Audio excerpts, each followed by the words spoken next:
Hello everyone, welcome back to our channel Login Assist. In this guide video, I will show you how to change your name on PolyBuzz. So first of all, launch open PolyBuzz application. You can see over here PolyBuzz application has been opened. Initially, you'll be led to home interface. So if you want to change your name, tap on the profile icon that you can see at the bottom right corner of your screen. Now once you do that, you'll be led to this kind of interface. If you look right over here, you'll be able to see your name. In order to change it, simply tap on your name that you can see on the screen. Now once you do that, you'll be able to access the personal information over here.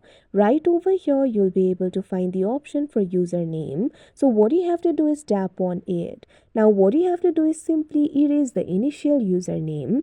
Now enter the name that you would like to change to. It must contain letters, emoji, numbers, underscore, hyphen, apostrophe, comma and space only. So simply create the username accordingly.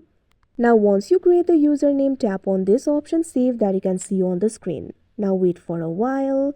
Now you can see over here your name has been changed. So like this you'll be able to change your name. So that is how you change your name on PolyBuzz. I hope you found this video helpful. Thank you for watching. Make sure to like, share and subscribe to our channel.